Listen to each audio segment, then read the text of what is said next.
All right, let's talk workflows. Most of the time, right, we think about our automations getting kicked off by something from the outside world. A new email, a webhook, a form submission, you name it. But what if a workflow could monitor itself? Today, we're diving into a really special tool that does that exact thing, the n8n activation trigger. Really think about that for a second. How do you know when a critical workflow gets activated? Or maybe more importantly, when it gets updated by someone on your team? How does your automation keep tabs on its own status?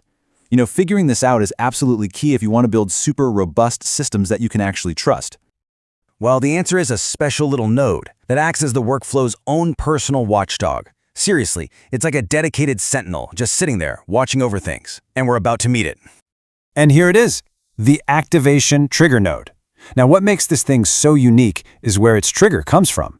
It's not a webhook from some other service. It's not a new row in a database. Nope.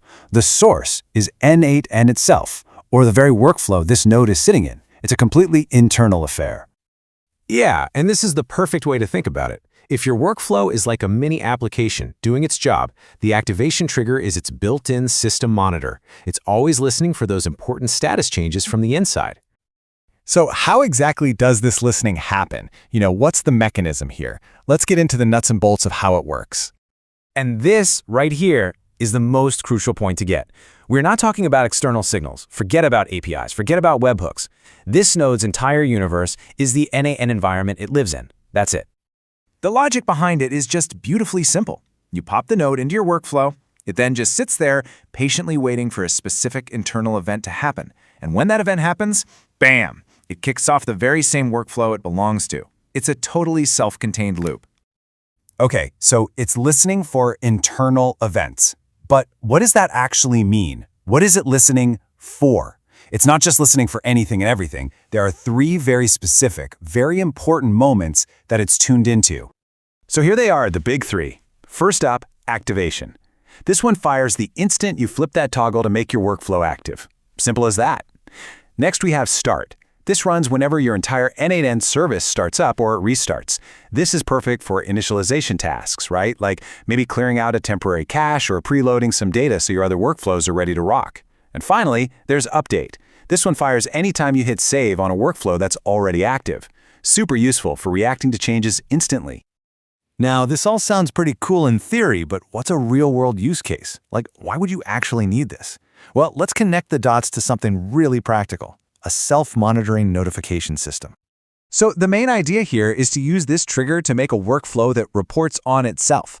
Just imagine getting a Slack message or a Discord notification every single time a critical workflow is updated or reactivated by someone on your team. That gives you some serious visibility into what's going on. And hey, this isn't just some clever idea we came up with. It's a core purpose. The documentation puts it perfectly. Its job is literally to trigger a workflow to notify the state of the workflow. It's baked right into the design. All right, we have covered a lot of ground pretty quickly here. So just to make sure this all sticks, let's lock in the most important points with a quick recap. So what do you need to remember? 1. The activation trigger is all about internal n8n events. 2. That watchdog analogy? It's perfect. Hang on to it. 3. Burn these 3 events into your brain. Activation, start, and update. And finally, its killer application is building those self-notification systems to keep you in the loop about your automation status.